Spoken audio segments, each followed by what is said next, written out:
ربوبیت، رب الحمدللہ رب العالمین، ان گنت دنیاؤں میں، ان گنت مخلوقات کی ان گنت اغراض و مقاصد کے تحت ان گنت نعمتوں کو دیتے رہنے کا نام ہے رب العالمین۔ اسی لیے خالق العالمین نہیں کہا کہ پیدا کرنا کوئی خوبی نہیں ہے، ہدف تک پہنچانا خوبی ہے۔ لہذا جب قدرت نے رب کہا ہے خود کو الحمدللہ رب العالمین، تو اور ماں اور باپ کو کیا کہا ہے؟ رب ارحمہما کما ربیانی صغیرا۔ یہ پالنے والے کام تھا تیرا کہ تو رب بنتا۔ رب بنی میری ماں، رب بنی میرے باپ، تو جس طرح تو نے ماں باپ کے ذریعے مجھے پالا، مجھے توفیق دے کہ میں بھی ان کی تربیت کروں، مگر میں ان کی تربیت نہیں کر سکتا، یہ بڑی بلند منزل چیز ہے۔ اے کریم تو ایسا کر کہ میری طرف سے تو میرے باپ باپ کو پال۔ رب ارحمہما کما ربیانی صغیرا، میرے ماں باپ جنہوں نے میری تربیت کی ہے ان پر ویسا رحم کر جیسا رحم انہوں نے مجھ پہ کیا تھا جبکہ میں چھوٹا سا تھا۔ اندازہ لگایا کہ اسلام نے ماں باپ کو کہاں پہنچایا؟ تیرا کام ماں باپ نے کیا تھا، اب مجھے چاہیے تھا کہ میں ماں باپ کی تربیت کروں، نہیں میں کر ہی نہیں سکتا، تو وہاں آ جا جہاں مجھے آنا چاہیے تھا، کہ تو ان کا حق آشنا ہے، تو جانتا ہے کہ ان کا حق کتنا ہے، میرے بس کی بات نہیں ہے۔ میں تو اتنا جانتا ہوں کہ جب یہ بوڑھے ہو جائیں تو ان کا میں خیال کروں۔ بالوالدین احسان، سب سے پہلے ماں باپ کے اوپر حسن سلوک کروں، احسان۔ اسلام کہتا ہے حل جزاء الاحسان الا الاحسان، احسان کا بدلہ احسان۔ ان کا احسان یہ تھے کہ زندگی دی، میں کیا دوں ان کو جو زندگی کا ہم وزن بن جائے؟ ہے کوئی چیز؟ یہ تھے اسلام میں ماں باپ۔ بالوالدین احسان، سب سے پہلے ماں باپ کے اوپر حسن سلوک کرنا، وذی القربہ، اور قرابت داروں کو دیتے رہنا ان کا حق۔ حق کے معنی یہ نہیں ہوتے کہ وہ ہم پہ کچھ کریں تو ہم اس کے بدلے میں دیں۔ ہم بہن کو کچھ نہیں دیں گے، کیوں؟ انہوں نے میری بیٹی کی شادی میں کچھ نہیں دیا۔ ہم بھائی کو نہیں سمجھیں گے، کیوں؟ انہوں نے غربت میں پریشانی میں میرا ساتھ نہیں دیا۔ اور چچا اس کی تو میں صورت بھی نہیں دیکھوں گا، ساری زمینوں پہ اس کا قبضہ ہو گیا، مجھے کچھ نہیں دیا۔ اسلام کہتا ہے نیکی رد عمل نہیں ہے، نیکی عمل ہے۔ عمل ہے نیکی، رد عمل نہیں کہ انہوں نے کیا تھا تو ہم ان کے ساتھ کریں، چاہے وہ کریں یا نہ کریں تم ان کے ساتھ کرو۔ بالوالدین احسان وذی القربى والیتامى، یتیموں کو مت بھول جانا۔ حضور کا حکم ہے کہ جب بچہ تمہارے سامنے آئے تو بھیج کے پیار کرو۔ جی گھر سے باہر جا کے اندر جو آؤ گھر میں تو بیٹے کے لیے بچے کے لیے کوئی تحفہ لے کے آؤ، پیار کرو بچے کو، مگر بچے سے کہہ دینا کہ پھل کھا کے پھل کے چھلکے باہر نہ پھینکے، کہیں پڑوس کا بچہ دیکھ کے مچل نہ جائے۔ سنیے، اور بیٹے کو پیار کرو، بچے کو بھیج کے پیار کرو، لیکن اگر یتیم گزر رہا ہو سامنے سے تو اپنے بچے کو اتار دو، یتیم کو گود میں لے لو۔ کہیں باپ کی ممتا کی محرومی اس کے دل میں اداسیاں نہ پیدا کر دے۔ والیتامى، آ رہا ہے وہ زمانہ کہ جب احساس قدرت اسی موقع کے اوپر تہوار بھیجتا ہے۔ اپنی اولاد کو اچھے کپڑے پہنانے والوں کچھ ایسے بھی ہیں کہ نظر اٹھا کر چوکھٹ کو دیکھتے ہیں، اب ان کا باپ نہیں آئے گا، وہ چیزیں بھی نہیں لائے گا، وہ عیدیں تو گزر جائیں گی مگر آنسوؤں کو پوچھنے والا کوئی نہ ہوگا۔ قدرت نے یتیم بنا کر آپ کے جذبہ ترحم کو ناپا ہے۔ والمساکین، جن کے باپ نہیں ہوتے وہ یتیم کہلاتے ہیں، جن کے ماں باپ ہوتے ہیں پھر بھی انہیں کچھ نہیں ملتا مسکین کہلاتے ہیں۔ ان کا بھی خیال کرنا۔ قولوا للناس حسنا، پبلک ڈیلنگ پہ اسپیک پولائٹلی، غیروں سے گفتگو کرو۔ قولوا للناس، یہ نہیں کہا کہ قبلہ و کعبہ سے گفتگو کرو تو شریفانہ، چچا سے ملو تو شریفانہ، ماموں سے ملو تو شریفانہ۔ قولوا للناس، غیروں سے بھی ملو تو نشتر زبان نہ چبھاؤ کلیجے میں کسی کے۔ جو اسلام مارکیٹ میں تلخ نوائی کو دوست نہیں رکھ سکتا، وہ کب کسی مسلمان کو اجازت دے گا کہ وہ ایک دوسرے کا خون بہائے؟ اقیموا الصلاۃ وآتوا الزکوٰۃ، آپ نے ایولوشن آف ہیومن رائٹس ملاحظہ فرمایا۔ بالوالدین احسان وذی القربى والیتامى والمساکین قولوا للناس حسنا۔ جی اقیموا الصلاۃ وآتوا الزکوٰۃ، ہماری میاں نماز بھی پڑھ لیا کرو۔ او میں میر صاحب، ہماری نماز بھی پڑھ لیا کرو۔ پہلے باپ کا حق، عزیز و اقارب کا حق، یتیموں کا حق، مسکینوں کا حق، انسانوں کا حق، ہمارا حق مت بھول جانا۔ ہماری نماز بھی پڑھ لیا کرو۔ پہلے نماز کا ذکر نہیں کیا، ہم نماز پڑھ رہے ہیں بڑی اچھی شیروانی کے ساتھ، پیمنٹ نہیں کیا تھا ہم نے۔ نماز قبول مگر ثواب ویٹنگ لسٹ کے اوپر، جب تک کہ پیمنٹ نہیں کرو گے ثواب کا پیمنٹ بھی نہیں ہوگا۔ اے اسلام، ارے وہ کبت کافر تھا جس کی دکان سے ہم نے یہ لیا تھا، لالا تھا لالا، کہا زندگی ہر حال میں وقار رکھتی ہے، کسی غیر کے سامنے مسلمان ذلیل ہو کے کیوں رہے؟ غیر کا حق پہلے دے دو تاکہ اسلام رسوا نہ ہو سکے۔ اور جب عادت پڑ جائے گی چھین جھپٹنے کی، تو جب لالا کا مان مارا تھا تو دے دے کا مال میں مارو گے۔ یہ تو ہے لا لا، دے دے، نہ لالا کو کچھ دیا نہ دے دے کو کچھ دیا، ہوگا کیا اس سے؟ تو لہذا اسلام نے اپنی نماز کا حق بعد میں رکھا ہے، اس لیے کہ نماز کا ایک ہدف ہے، نماز خود ہدف نہیں ہے۔ ناراض تو نہیں ہو جائیے گا، نماز خود ہدف نہیں ہے۔ یہ نہیں کہا کہ نماز پڑھ لو، نماز کا ایک ہدف ہے کہ برائیوں کو روکو نماز پڑھ کے۔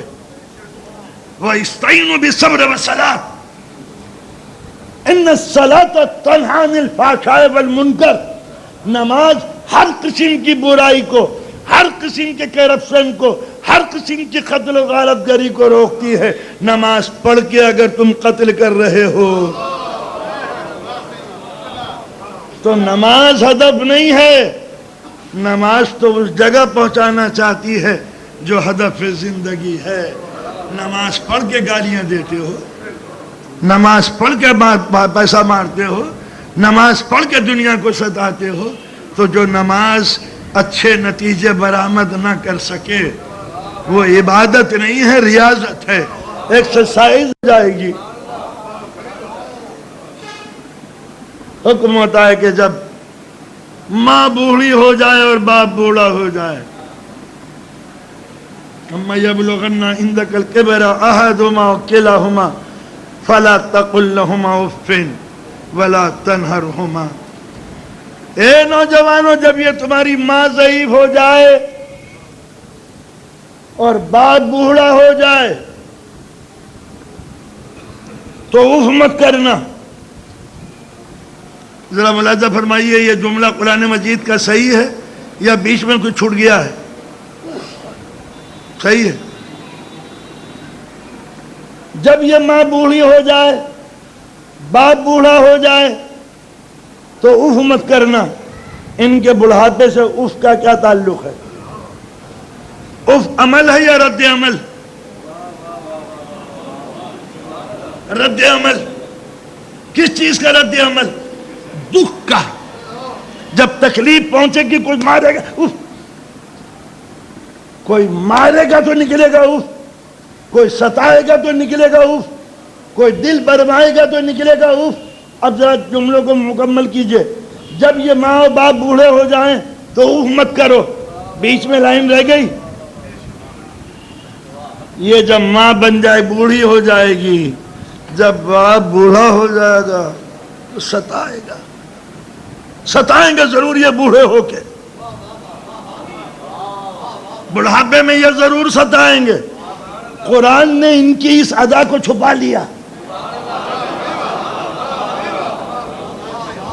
جب یہ ماں باپ بوڑھے ہو جائیں dot dot dot dot dot dot اوہ مت کرنا. ماں باپ کی ساری تلخیوں کو اسلام پی گیا. یہ بھی نہیں کہا کہ جب یہ ماں باپ بوڑھے ہو جائیں گے تو تمہیں بڑھاپے میں ستائیں گے. تم اوہ مت کرنا.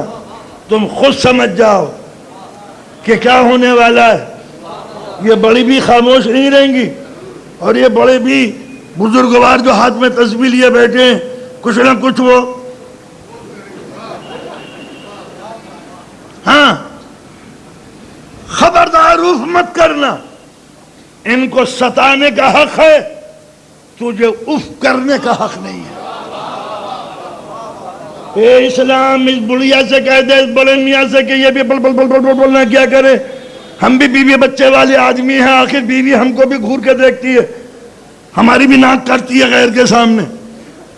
یہ بڑے میاں سے کہہ دے کہ یہ الٹی سیدھی بات نہ کریں, آیت آنی چاہیے. اے بوڑھوں, جب یہ اولاد جوان ہو جائے تو ذرا نرم لہجے سے بولا کرو. یہ فلمیں دیکھ کے ڈائیلاگ بولنے کے عادی ہو گئے ہیں. It is not your business, daddy. What a nonsense you are, uttering every time. No. ان کے سامنے ذرا نرم لہجے سے بولو, یہ انگریزی میں ڈانٹیں گے. شبت بڑے بے تم جانتے ہو شڑپ کسے کہتے ہیں کہ نہیں, کہ بہتر یہ ہے کہ زبان بند رکھو, ورنہ یہ انگریزی میں گالی دے گا تمہیں پتہ بھی نہیں چلے گا. اسلام بڑے میاں سے کہتے ہیں کہ یہ ستایا کریں. کہا جن کی توانائیاں لٹ چکی گردش لیل و نہار میں ان سے کہوں, تجھ سے نہ کہوں جس کو میں نے جوانی دی ہے کہ اے شباب آفری زندگی خود کو ضبط میں رکھنا, ان کے سامنے اف نہ کرنا. وَلَا تَقُولِ لُمَا اُفٍّ. اف کیا ہے؟ عربی میں اظہار تکلیف کا سب سے مختصر لفظ. عربی میں اظہار تکلیف کا سب سے چھوٹا لفظ اف. اس میں لفظ نہیں بنتا, آہ نکلتی ہے.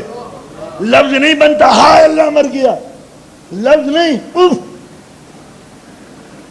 تو تمہیں تو ماں باپ کے سامنے سانس لینے کا بھی حق نہیں ہے. وَلَا تَنْهَرْهُمَا. ان کو جھڑکنا نہیں. کیا مطلب؟ ایک گھنٹوں سے گالیاں بک رہے ہیں مجھے, تم جھڑکنا نہیں. آواز بلند نہ ہو جائے. لا ترفعوا اصواتکم, لفظ بلند نہ ہو. باپ کے سامنے لہجے میں تلخی نہ آئے, باپ کے سامنے لفظ بلند نہ ہو, آواز نہ اٹھے. تو جب اسلام باپ کے سامنے تیز بولنے کی اجازت نہیں دیتا تو رسول اسلام کی بارگاہ میں لا ترفعوا اصواتکم فوق صوت النبی, نبی کی بارگاہ میں آواز تیز نہ ہو, ورنہ سارے اعمال واش آؤٹ, تمہیں خبر بھی نہیں ہوگی. روزے معیشت پنے دیکھتے رہو گے. میری زندگی میں کوئی کام خیر, کیا میں نبی کے پاس نہیں بیٹھا, کیا نبی کے پاس نہیں گیا, کیا نبی سے نہیں پڑھا, کیا نماز نہیں پڑھی, کیا جہاد, ارے کوئی بھی لکھا ہوا نہیں ہے. سارے اعمال اکارت ہو آئیں گے تو تمہیں پتہ بھی نہ چلے گا. ویزا ہی کھویا گیا ایئرپورٹ کے اوپر.